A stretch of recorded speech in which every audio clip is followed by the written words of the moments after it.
Yo, j'espère que vous allez bien. Dans cette vidéo, je vais vous donner 3 conseils pour vite progresser en acrobatie. Ces conseils, bien sûr, je les sors pas de nulle part comme ça, elles sont basées sur mes expériences. Même si on est tous différents et qu'on progresse tous d'une manière différente, je pense que ça pourra vous aider. Donc premier conseil, le plus évident, c'est de kiffer et de t'amuser. Pas besoin de te prendre la tête à te focaliser que sur le salto arrière et vouloir réussir à tout prix le salto arrière et oublier tous les autres acrobaties qui existent à côté. Il faut faire un peu de tout les acrobaties, pas se focaliser que sur une seule. Même si on n'a pas le niveau, il y a plusieurs acrobaties qui sont pas très dures à faire, comme la roue, ça reste une acrobatie.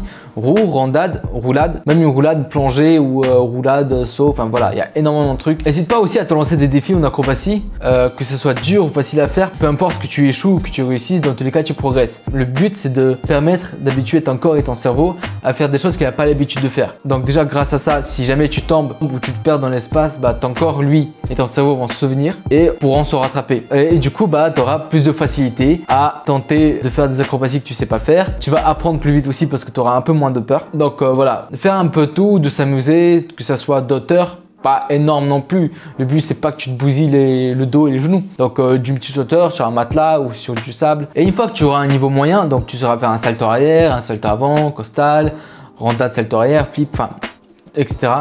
Là tu pourras avoir plus de rigueur et te focaliser sur un mouvement pour essayer de le travailler pour qu'il soit parfait. Enfin, parfait et qu'il soit à peu près bien. Et même si tu focalises sur une accro, faut pas oublier tout le reste des accros qu'il y a. Faut faire un peu tout.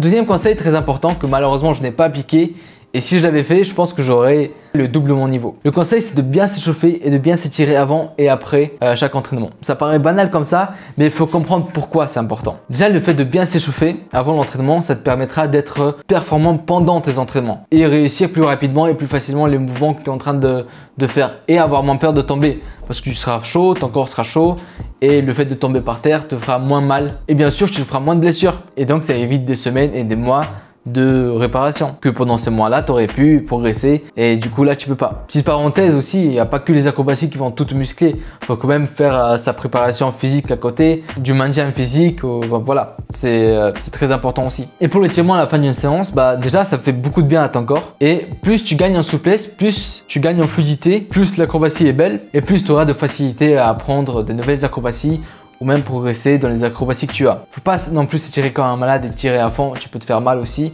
et c'est pas le but c'est de faire du bien à ton corps. Donc bien s'étirer, ne pas trop forcer et pas trop longtemps. Et le troisième conseil que moi j'ai eu de la chance d'avoir directement, c'est de trouver un groupe. Il y a plein de rassemblements d'acrobates, de traceurs, de freerunners et de trickseurs. Bon, peut-être pas là en ce moment avec le Covid, mais une fois que ce sera fini, ça reviendra, c'est sûr. Il y a plein de groupes sur Facebook où il y a des rassemblements, des gens qui s'entraînent dans la région d'à côté ou de là où vous êtes. Donc n'hésitez pas à vous entraîner en groupe, ça permettra de vous motiver beaucoup plus, de vous booster et aussi d'échanger les conseils. Et puis le fait de voir quelqu'un d'autre réussir, ça te motive, ça te donne envie de réussir aussi. Des fois même tu as des coups d'adrénaline, il y a des gens qui t'encouragent et tout. Et donc tu vas faire un truc de fou. Bon après tu ne sauras plus le refaire parce que l'adrénaline sera partie, mais tu feras un truc de fou. Donc voilà pour les 3 conseils, j'espère que ça vous a été utile et que ça vous a plu. Si c'est le cas, n'hésitez pas à me le dire en commentaire. Je ferai aussi des vidéos où je donne une astuce pour enlever la peur qui a beaucoup marché pour moi. Donc n'hésitez pas à vous abonner et d'activer la cloche pour ne pas rater la vidéo. Et moi je vous dis à la prochaine. До свидания.